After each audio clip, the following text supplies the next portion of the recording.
Aren't you thankful you're not the old man you used to be, or woman? Last week we preached a sermon. The title of it was a question mark. A question mark is, why are we in the fire? We read 1 Peter 4:12. It says, "Beloved, think it not strange concerning the fiery trial, which is to try you, as though some strange thing happened to you." You know, Peter must have heard about Shadrach, Meshach, and Abednego. You think so? Or maybe he'd been in that fire himself, and he knew about what the fire was all about. We were sharing with you about Shadrach, Meshach, and Abednego, how Nebuchadnezzar, the king, had built this image, giant image, and all the people in his kingdom were to bow to that golden image. And everyone bowed except for three young men, Shadrach, Meshach, and Abednego. And there was a proclamation that went out that if anyone did not bow, that they would be thrown in a fiery furnace. Well, Shadrach, Meshach, and Abednego, because they did not bow, they were thrown in the furnace. And we want to just pick up right there sort of where we left off in verse 26. It says, "Then Nebuchadnezzar came near the mouth of the burning fiery furnace and spake and said, Shadrach, Meshach, and Abednego, ye servants of the Most High God, come forth and come hither. Then Shadrach and Meshach and Abednego came forth in the midst of the fire. And the princes and governors and captains and the king's counselors, being gathered together, saw these men, upon whose bodies the fire had no power, nor was an hair of their head singed. Neither were their coats changed, nor the smell of fire had passed on them." Why are we in the fire? Well, could it be that maybe we're in the fire? I'm going to give you a couple of reasons this morning. Could it be that maybe one of the reasons that we're in the fire is because it's a place that the supernatural can happen? You know, the world is looking for something new and looking for something fresh and something exciting and something that's different than in this world. Something really, they've even created supernatural heroes out of Rocky. And some that even fly through the air and leap over tall buildings with a single bound, because there's something inside them that's searching for that supernatural, something that can do something that they can't do, that can take care of the situation and circumstances that they are in. But could it be that it's because of the supernatural? In this fire is a place that the supernatural can happen. You see, when we're in the fire, we come to a place where things are no longer our control. Been there? Things in our life where we've done all we know to do. Everything we know, we've prayed, we've obeyed, we've done this, and it seems like we're still in the fire. We don't have nothing else to do. But when these things are no longer in man's control, when they're not any longer in our control, because a lot of times when it's in our control, we try to do things ourselves. But if we'll allow God to work His process, we can see the new supernatural happen. In this place where man has no control, it's when the supernatural can take place. At 5:28 p.m. on May the 6th, 2008, I want to read you a story. This was in a West Virginia paper back in 2008. It says, after Velma Thomas from Nitro, West Virginia, went to the cardiac arrest at home, medics managed to establish a faint pulse after 8 minutes of CPR. But at the hospital, her heart stopped twice more, and she was placed on life support. For more than 17 hours, doctors failed to detect any brain activity, in spite of extensive attempts to revive her, including pioneering treatment to lower her body temperature and to bid and stimulate her brain. The family members braced themselves. This is a write-up that was in the paper. Braced themselves for the worst. Tim Thomas, Velma's son, said she and 24 relatives and friends gathered at the hospital and prayed and prayed and prayed before starting to accept Miss Thomas would not survive. I came to the conclusion she wasn't going to make it, Mr. Thomas, 36, told Charleston Daily Mail. Her skin had already started hardening. Her hands and toes were curling up. They were already drawn. There was no life there. Doctors told them there was no pulse, blood pressure, or measurable brain activity.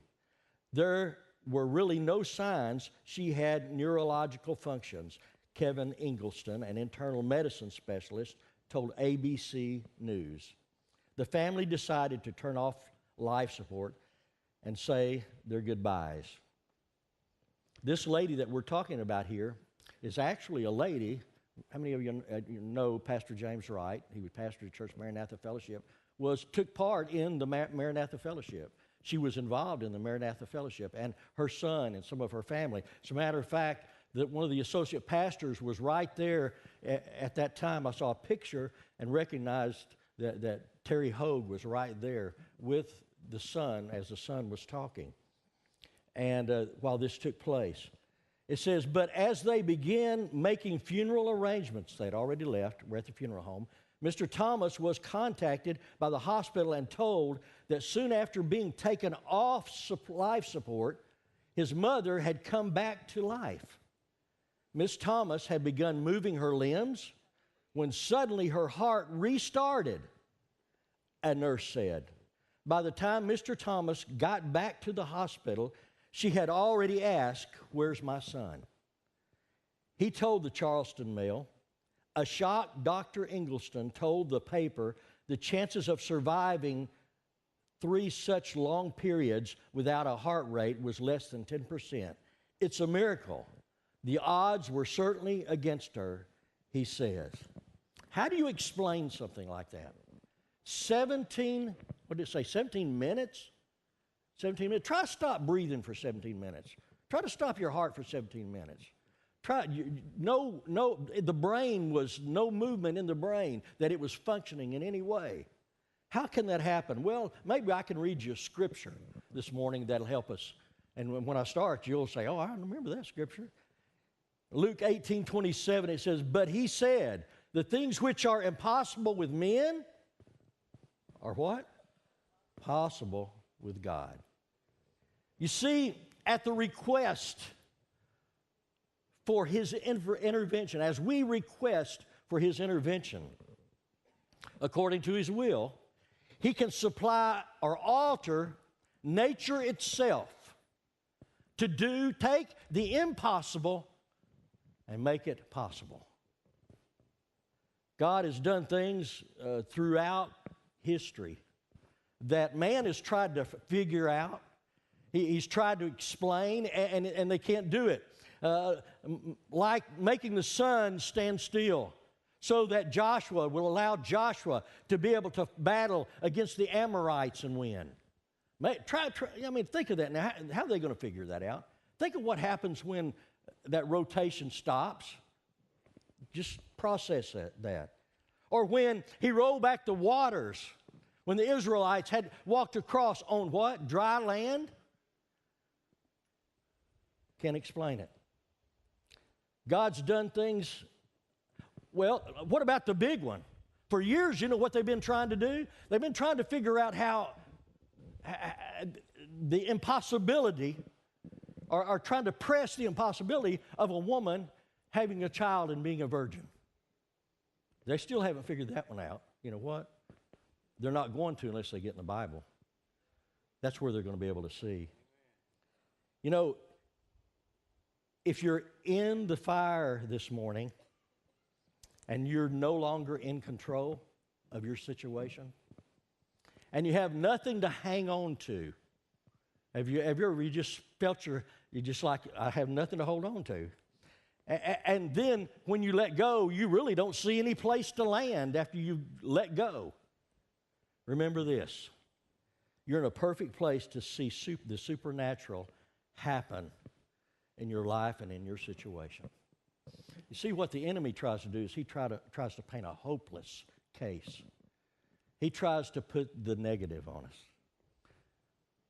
Verse 28, it says, Then Nebuchadnezzar spake and said, Blessed be the God of Shadrach, Meshach, and Abednego, who hath sent his angel and delivered his servant that trusted in him, and have changed the king's word, and yielded their bodies, that they might not serve nor worship any god except their own God. Why are we in the fire? Why are we in the fire? You know, we did just start thinking, why am I having this battle? Why am I having this struggle? Why do I have all the opposition? Could it be because of what's in the balance? What's in the balance? How serious all this is that's going on? Well, what is in the balance? I tried to think about that this week. What's in the balance? Here for Shadrach, Meshach, and Abednego, one of the things that was in the balance for them was what others thought about their God. And when you're in the fire, and when you're in the battle, and when you're in the struggle, and when you don't understand what you're going through, it could be because it'll help people have a certain concept and really see who God is and what God can really do. I've told the story time and time again, and I'll probably tell it again. I'm not going to tell it today, but most of you know our daughter drowned at 3 years old. And through God's help, Suzanne prayed, and God put life back into her. And our 3 children, Micah liked to sing. Matthew couldn't sing, but sang. And Anna, she liked to sing. And so I would go to a place called the record shop. And the record shop, there was a gentleman there named Archie. And Archie I got real close to because I would go there and buy most of the accompaniment tapes I have that right now, which they don't sell anymore, I don't believe. But these tapes I bought at Archie's record shop because you could go in his shop and you could put on the headphones and listen to all day long. And I would even ask Archie, I'd say, Archie, is there any good songs you can tell me about? You know, any new songs come out? And he'd come over and we'd talk and got to know Archie pretty well. And one day I was in there, I said, Archie, any new songs? He says, yeah, go over there and look at such and such place. There's some over there. I says, I'm looking something for my kids, all 3 of them. I want them to sing together or you know, I want them to be able to sing in church. And he said, yeah, go over there. As a matter of fact, I have some tapes that has some kids singing on it. So I was going through there, and I was listening, found this tape, and I pulled it out, and I put it in the deal and put the headphones on and cranked it up, started listening to it, and all of a sudden, in the middle of the song, a little girl starts singing. And the words were this: I wonder what you ever saw in me. And my mind went back to Anna and seeing her lying there in that water. And knowing in my heart that she had lost her life when I pulled her out and her face was purple and she wasn't breathing and we couldn't get her to breathe. But then God put life back into her, and she lived. And thought about that. I wonder what you ever saw in me. I wonder what. And when they did, it's just like God took something and He stuck it in my heart, and I just uncontrollable. I started crying, and I didn't cry soft either. And I didn't think much about it because I had the headphones on. And it was loud. I'm crying. All of a sudden, Archie comes over. He says, are you okay? Are you okay? I said, yeah. He says, are you hurting? Are you hurting? No, I'm fine. He said, well, what was wrong? And then I told him the story. I told him what happened. He says, wow, this is great. He says, come over here. And he pulled me over behind his counter. And he says, hey, everybody. He said, listen. He says, come over here. I just heard something that I've never met somebody that has experienced anything like this. Come over here. You'll want to hear it. And so about 8, 9, 10 people just come over. He says, okay, tell them. And so I proceeded to go through the story that I've shared many times here. And as I shared, and people were weeping and stuff and crying as I was sharing. And you could just feel, it's almost like we were having church. It's what we were having. And then I got to the part to where I explained to them how that song had to grip my heart. And it's just like everybody, just a total silence. And it's one of those places that I just didn't know what to do, and they didn't know what to do. We were just there. And so we just sort of huddled up, and I prayed with them. But do you know what? There was someone that was touched there, more than one probably. There's someone that saw. And why did they see? Because of the fire of the drowning. If that suffering had never been there, if that pain hadn't been there, if that anxiety, if that opposition, if that battle had never been there that was in our spirit during that time that was going on, and then the victory that God had when man was out of man's control, it was no longer it wasn't in our control. We couldn't put life back into her. We couldn't change it, but you know what? God could and did. And He can in your situation. But there's an enemy that says, impossible, impossible, impossible. What's in the balance? Whether or not the others recognize our God is a God who delivers. You see, the fire can help others see that your God is a God who delivers, because they can see the deliverance and how He has delivered you, what He has delivered you from. You know, I was thinking this morning, and I have to read this. I have to read this. But in the 6th chapter, a little later on, we read a story about another man. His name is what? Daniel. Daniel was a praying man. But he had something very similar that happened to Shadrach, Meshach, and Abednego. There had been a decree that was set up that for, something like 30 days, no one could pray to God except the king. No one at all. Well, Shadrach, Meshach, and Abednego, Daniel, what did he do? Well, I want to read what he did. He says, it says, now when Daniel, let me read this up here, verse 7. It says, all the presidents in the kingdom and the governors and the princes and the counselors and the captains have consulted together and established a royal statement, and to make a firm decree that whosoever shall ask a petition of any god or man for 30 days, save of thee, O king, he shall be cast into a den of lions. So the king, he stamped his approval on that decree. He did. Now, the reason that these presidents and all these dignitaries were in a place with Daniel is because Daniel was lifted up above them. And he was over them, and there was a jealousy that they had, and so they were wanting to bring him down. They got together and wanted to bring him down.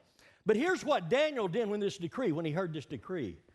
He says, now when Daniel knew that the writing was signed, he went into his house, and his window being open in his chamber toward Jerusalem, he kneeled down on his knees 3 times a day and prayed and gave thanks before God as he did aforetime.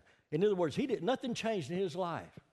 He went ahead and did what he had always been doing. It says, then these men assembled and found Daniel praying and making supplication. Well, what did they do? They went and tattled. They went and told on him.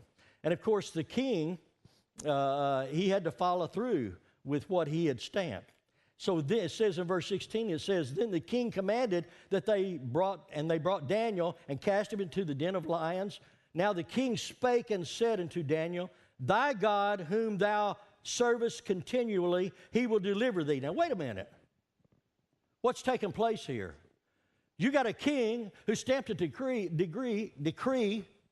and you have all these men, and it sounds like this king is maybe on Daniel's side a little bit. Sounds like, I wonder why. Well, it tells you earlier in the chapter, one of the reasons that he was lifted up in the kingdom there that he had was because he had an excellent spirit. I wonder what an excellent spirit would be. It said that he was faithful. It said that he prayed. And it said that he served continually. You see, there was something about Daniel that in the midst of this fire, he kept doing these things, didn't he? He kept praying. He was the same person. Nothing changed because he has the same God. And this is a God that can deliver no matter what the circumstances may be. It says, and a stone was brought and laid upon the mouth of the den, and the king sealed it with his signet, with the signet of the Lord's, that the purpose might not be changed concerning Daniel. Then the king went into his palace. To make a long story short, what happened is he goes into his palace, and you know what he does? See, he's got under God's work through this he couldn't even sleep at night. He fasted and stayed up all night. Well, you know what happened? After he fasted and prayed all night, when the time come, he jumped up out of his bed and he went and checked, and guess what? He looked in there, and what did he see? He hollered in there. God had closed the mouths of the lion. He closed the mouth. Well, let's see what happens later. What happens later is the king, after he comes out, he puts out a different decree, that in every dominion of my kingdom, every kingdom, men tremble and fear before God, the God of Daniel. And he is the living God, the steadfast forever, and his kingdom that which shall not be destroyed, and his dominion shall be even unto the earth. Then he says what? He delivereth, he rescueth, and he worketh signs and wonders in the heaven and the earth. Who hath delivered Daniel from the power of these lions? So this Daniel prospered and reigned in Darius and in the reign of Cyrus the Persian. So what happens is there was a deliverance that took place here. And this deliverance had an effect because someone was watching, and it affected more than just him. The same thing happened with Shadrach, Meshach, and Abednego, didn't it? They turned things there around too. What's in the balance? Whether or not others see that your God or our God is a God who will never leave, and he'll always go with you. He'll never leave you. He'll never forsake you, but he'll always go with you through the fire. Did you ever notice about that? You see, he didn't take them out of the fire, did he? He didn't put the fire out, but what did he do? He was with them in the fire, because he knew in the fire is where the impossible happens. It's where the supernatural happens. We have a friend who lives in Muskegon, Michigan, Pastor Bill McPhail. He's passed away just a few years ago. Precious man that God worked through tremendously in our lives in a lot of different ways. A very loving man. But in his church there, we went up there for a revival one time. In his church there were some young men. It was, I guess, deer hunting season is what it was. And they were going to go deer hunting. I think there was like 3 of them. And they went and got in their truck and they headed out. And the next thing that they hear, Pastor Bill hears, is he hears that truck has been in a terrible wreck. It has crashed, and they're working, trying to get these men out of this truck that they were in.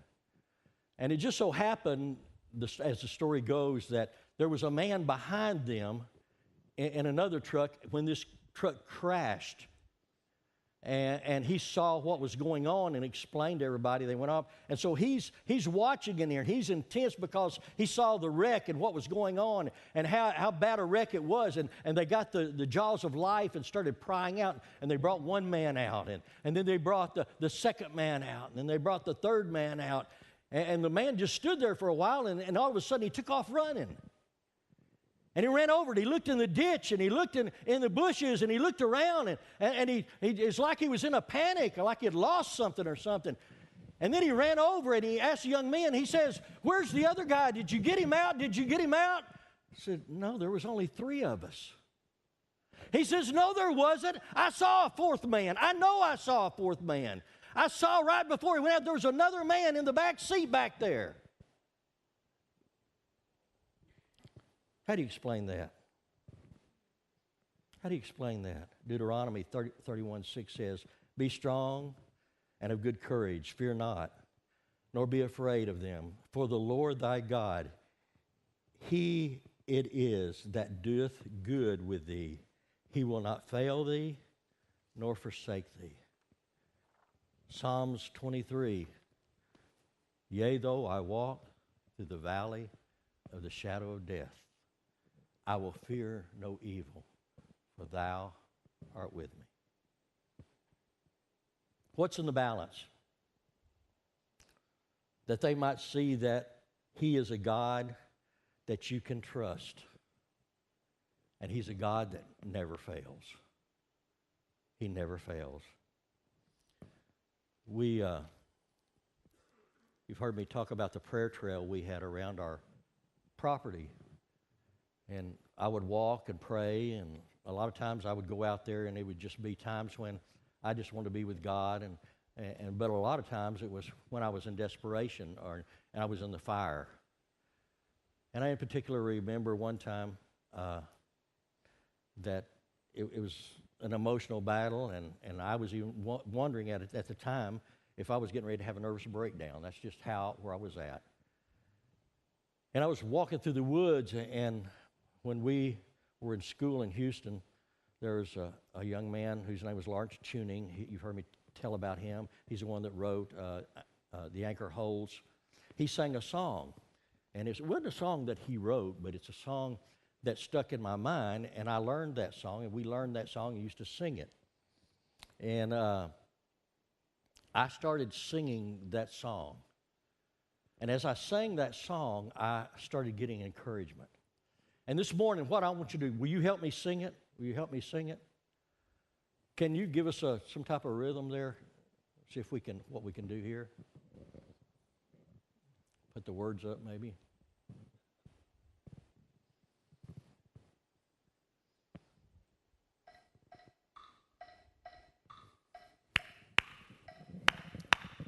Clap.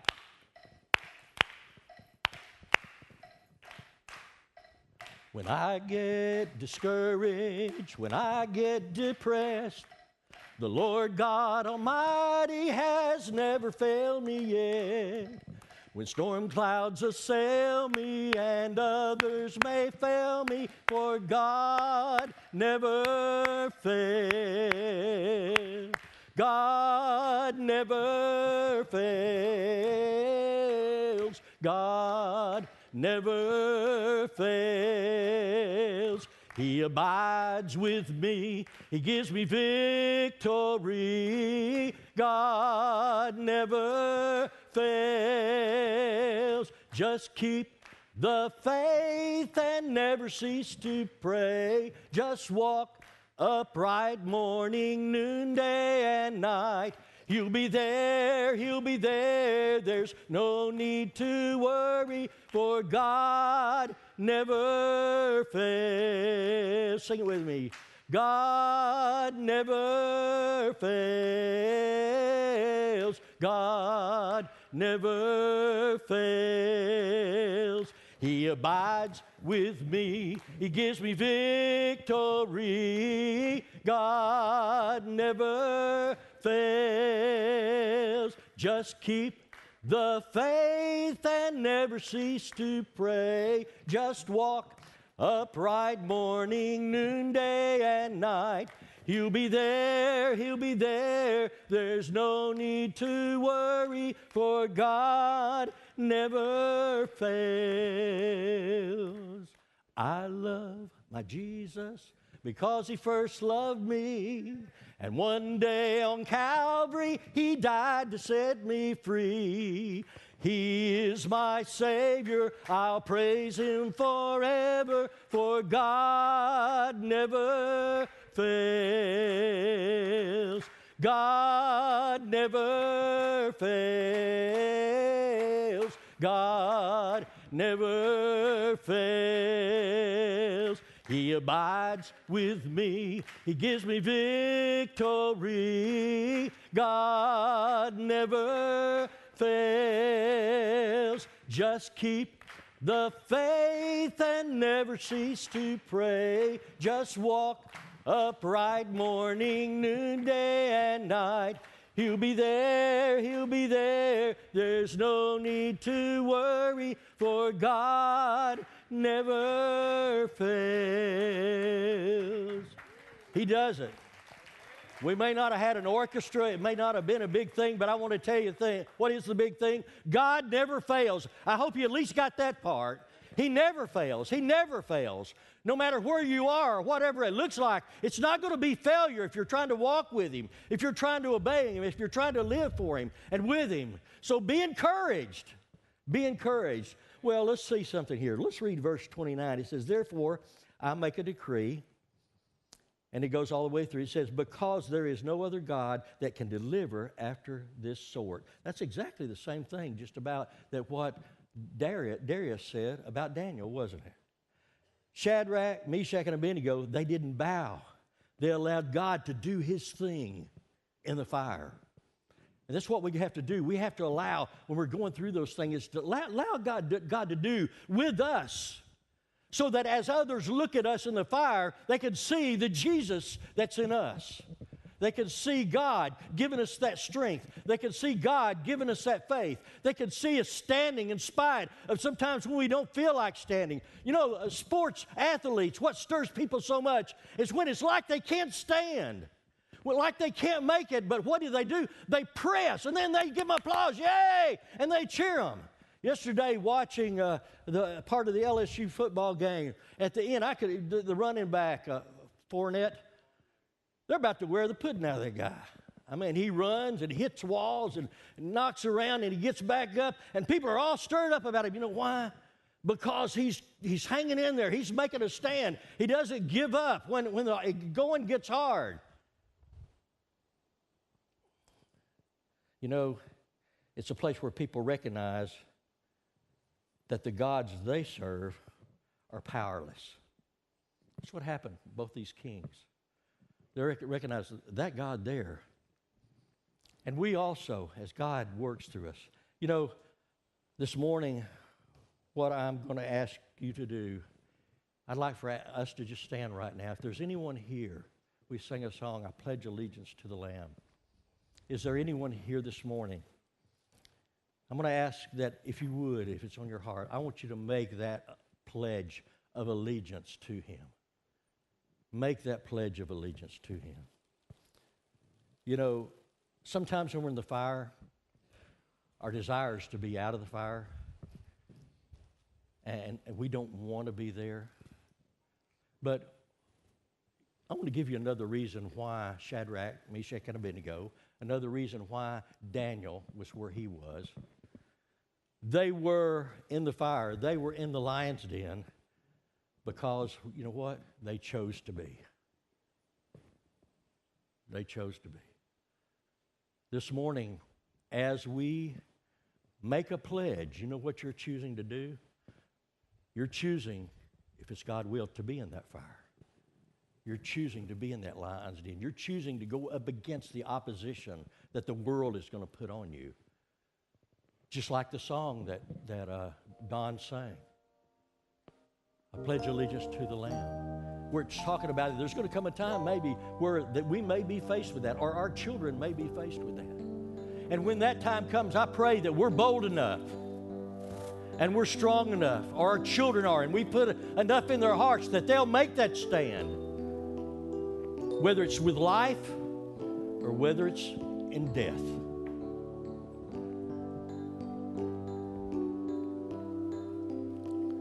If you'd like to come make that pledge, you come